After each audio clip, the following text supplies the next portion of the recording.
Hey, did you know there's 3 different types of ball python morphs? So while I have you, don't forget to subscribe and hit that notification bell. I'll also put a link for some other videos that might interest you up there in the corner. Don't leave just yet. Watch this video first and then go to those videos. All right, thanks. So with ball pythons, there's a lot of different morphs, but they're all spread into three different categories. There's dominant, there's co-dominant, and there's recessive. Now, all 3 of these different categories act the same way, and I'll explain how so.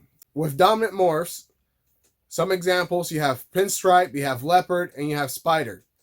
Now, I'm going to use pinstripe as my example because I have a lot of pinstripe stuff, so I will show you some examples of my pinstripe. That's how I talk about it.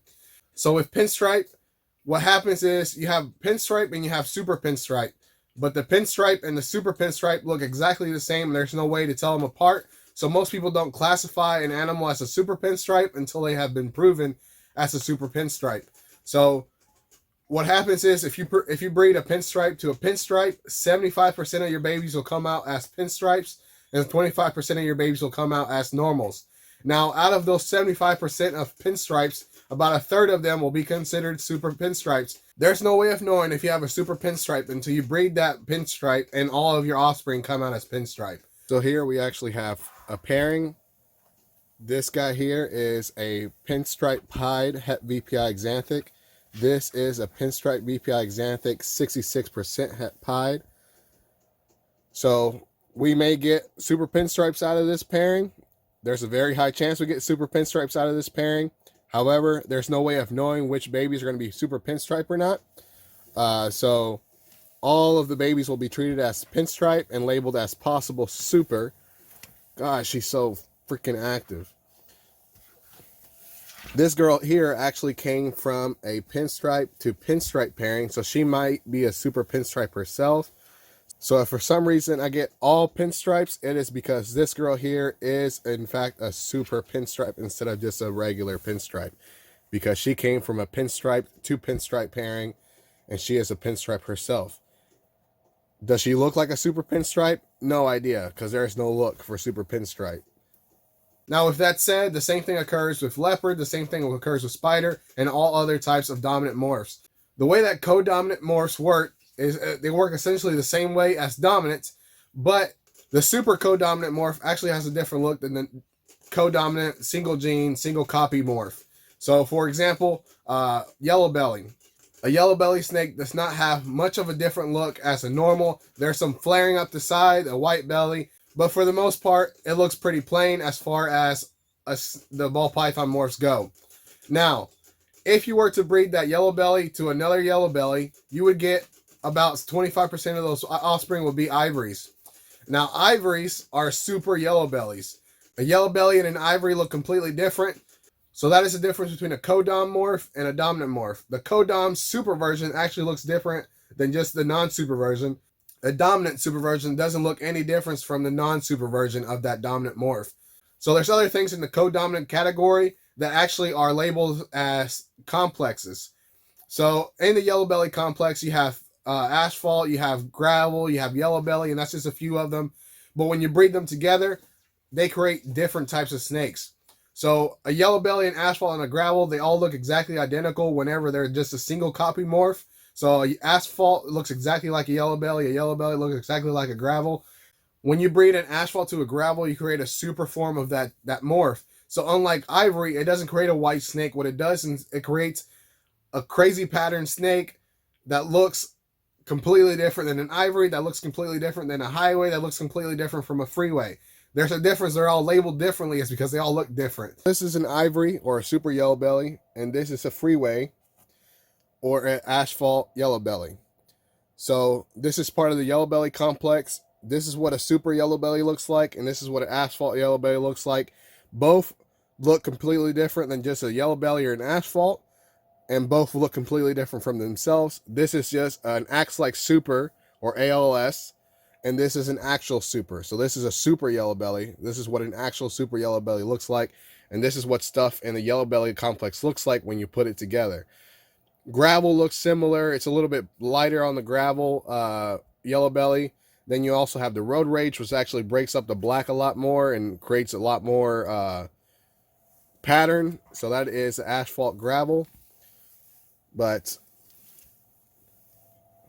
most of the things don't change as far as gravel, yellow belly, asphalt. By themselves, they don't look any different than each other. But when you start combining them together, they start looking completely different. All the freeway stuff looks different. Oh, snap. What are you trying to go for? A highway and a freeway look similar, but there are differences and enough differences for them to be classified differently. Same thing, obviously, with an ivory looks different from a freeway. An ivory looks different from a highway. Then there's also the road rage, which is an asphalt gravel. That looks different from all the other three. The super stripe looks different from all of them. So when you add Spectre and Spark and all that into it, there's a lot of it in the yellow belly complex. You guys don't want to know what just happened over there. But there's a lot of it in the yellow belly complex. There's other complexes. There's the blue-eyed there's the blue-eyed leucistic complex. There's the black-eyed leucistic complex. And those are just things that, and when you breed them together, anything within the blue-eyed leucistic complex will create snakes that are super forms of those genes, as well as the black-eyed leucistic complex. With codominants that are part of complexes, you'll have what's called ALS, which stands for acts like super. So that means they act like the super form. And with any super form, all of their offspring will be of that morph. Now, because of the act like super, there's two different genes in that super form. So, for example, with asphalt and yellow belly, there's two different genes in that freeway. Because of the act like super, it's going to split those morphs in half from one to the other. So half is going to be asphalt and half is going to be yellow belly. And because you can't tell the difference between the two, that's why they're all labeled as asphalt/yellow belly. With the blue-eyed leucistic complex, it works exactly the same way. Let's say you have a Mojave and a lesser, you breed them, and you get a blue-eyed leucistic snake. It's going to be a Mojave lesser, technically. They just created a white snake. Now, when you breed that blue-eyed leucistic snake back to a normal, you're going to get half Mojave and you're going to get half lesser. And the same thing goes for the black-eyed leucistic complex, fire and vanilla, or fire and disco. All of those things, when you breed them together, they create a super form, and when you breed them back to a normal, half of the offspring are going to be in one morph, and the other half of the offspring are going to be the other morph. Now, how do codoms compare to recessive morphs? Now, the only difference between a recessive morph and a codom morph is that the single copy or the single gene form is actually a heterozygous. So there's no difference from a heterozygous albino or het albino to a normal ball python. So because of that, they're labeled as hets. So het albino, het pied, het clown, all of those look just like normals. But when you have two copies of that morph, that's when the game changes. So when you breed het albino to het albino, you have now two copies of albino. So you're going to produce about 25% of the babies are going to be albino, and the other 75% are going to be possible hets. So if you were to treat it the same way as codom, one copy of the yellow belly morph creates a little bit of difference in the look, versus two copies of it create an entirely different look. Think about it the same way with recessive. One copy of that recessive gene doesn't change the look at all, but two copies changes the look altogether.